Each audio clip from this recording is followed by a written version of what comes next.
I never wanted to set foot in Ravenswood Manor.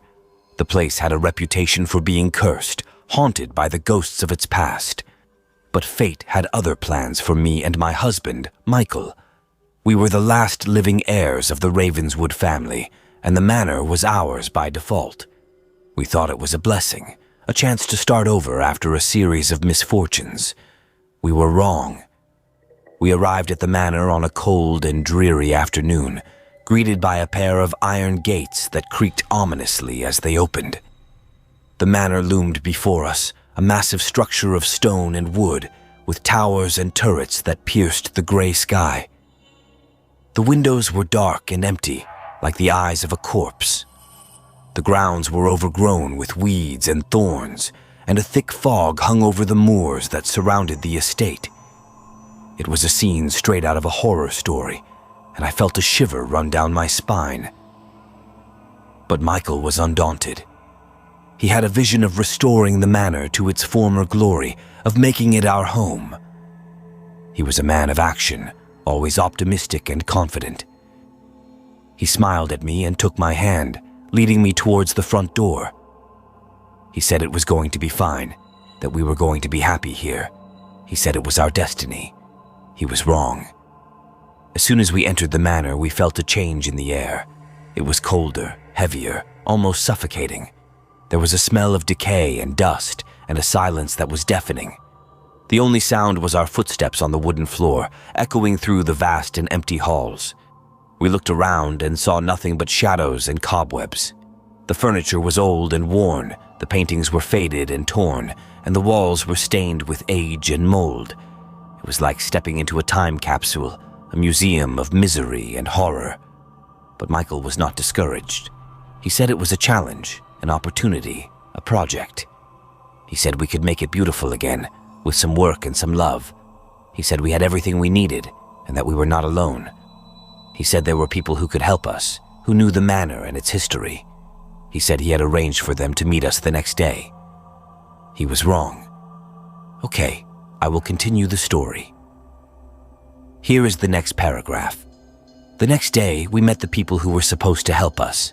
They were the caretaker, Mr. Jones, and his daughter, Sarah. They lived in a small cottage near the manor's gate, and they had been working for the Ravenswood family for decades.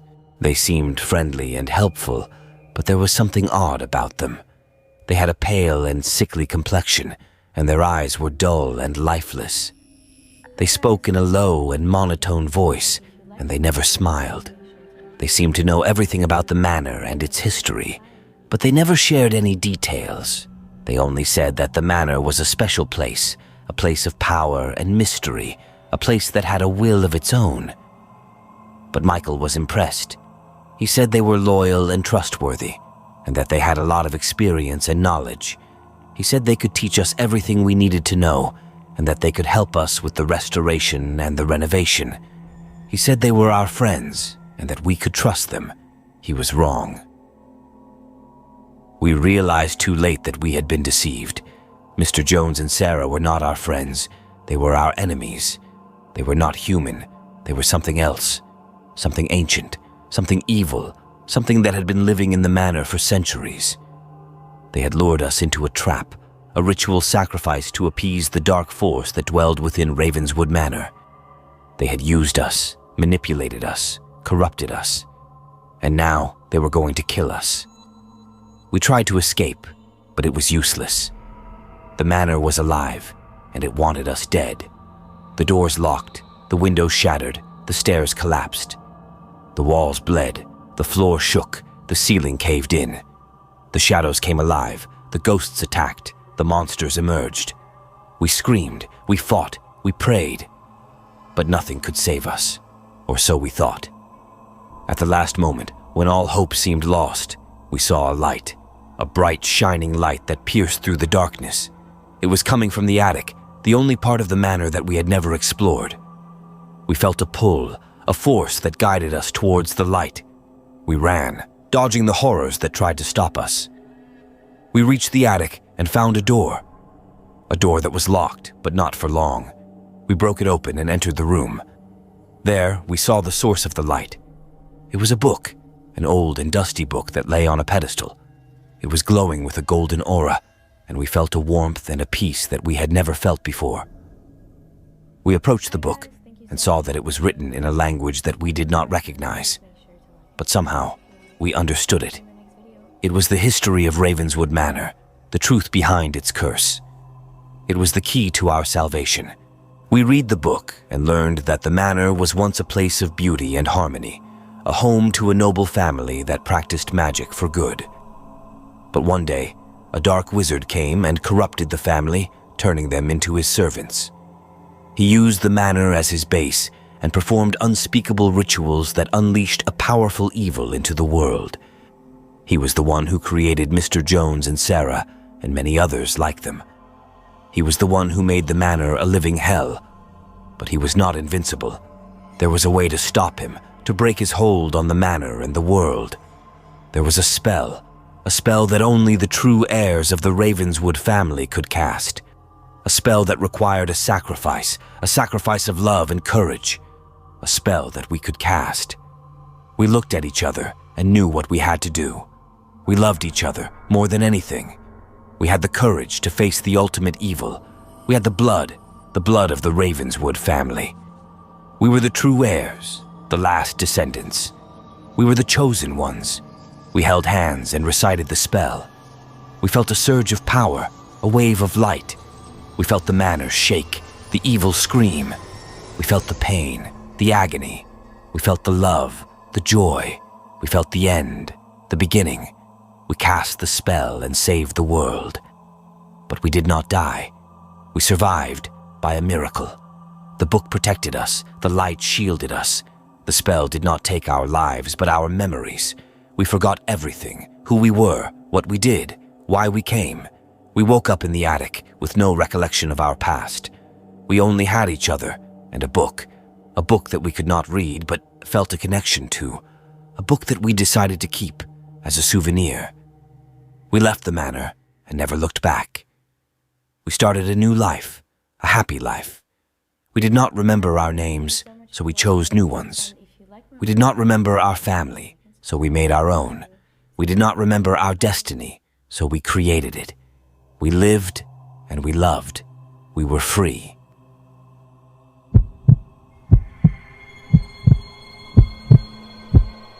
I still remember the day we decided to go to the manor. It was a sunny Saturday afternoon, and we were bored out of our minds. We had nothing to do, nowhere to go, no one to see. We were just sitting on the couch, scrolling through our phones, looking for something to spice up our lives. That's when Jake found it. He was browsing through some online forum where people shared their stories of urban exploration. You know, breaking into abandoned buildings, exploring hidden tunnels, finding forgotten treasures. Jake was always into that kind of stuff. He loved the thrill of the unknown, the adrenaline rush of danger, the sense of discovery. He showed us a post that caught his eye. It was about a place called Darrow Manor, an old mansion in the woods, about an hour's drive from our town.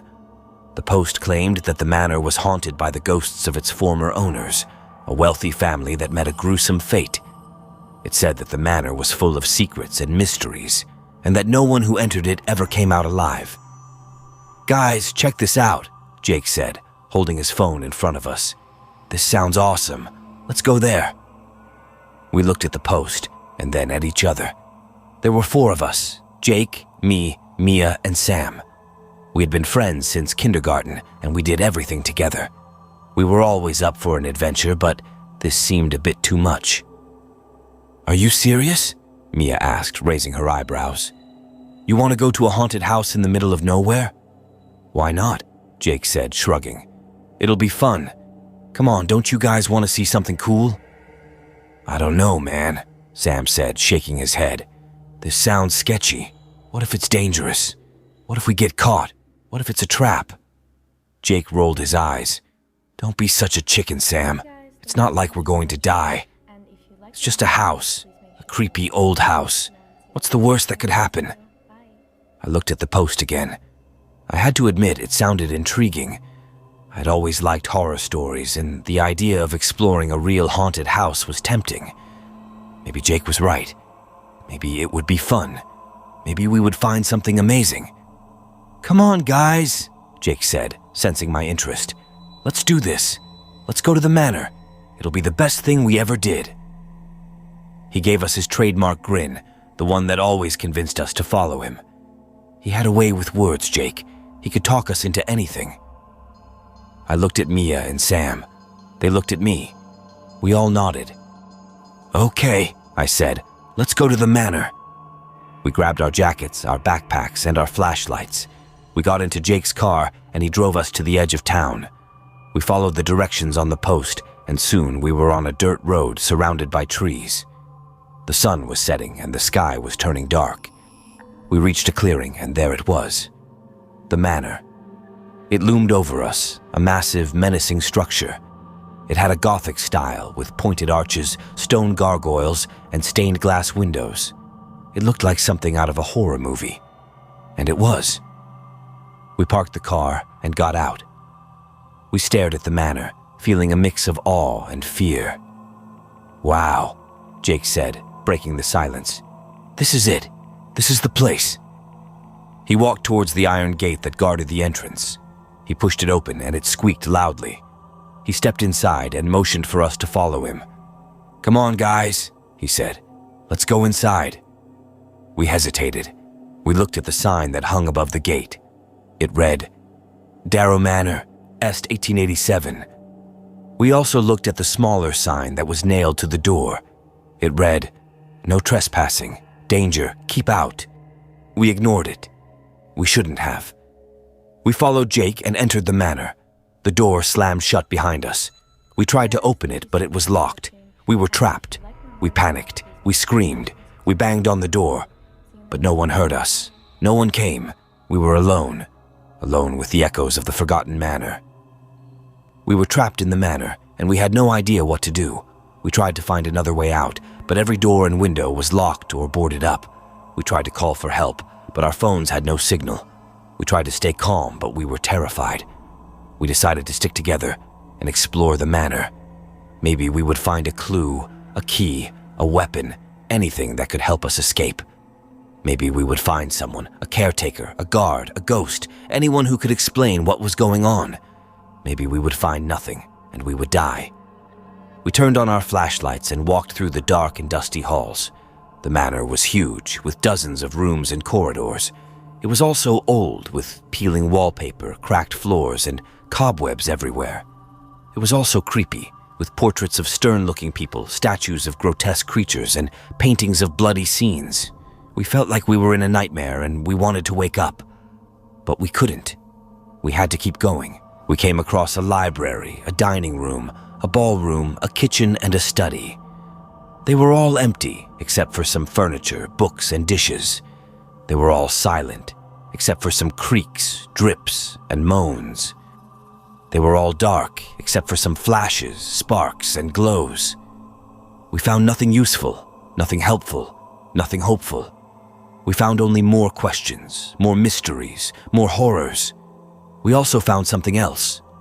Something that made us wish we never came to the manor. Something that made us realize we were not alone. We found the echoes of the forgotten manor. They were the sounds of the past, the voices of the dead, the whispers of the damned. They were everywhere, and they were loud. They were in our ears, and they were in our heads. They were telling us things we didn't want to hear, things we couldn't believe, things we couldn't escape.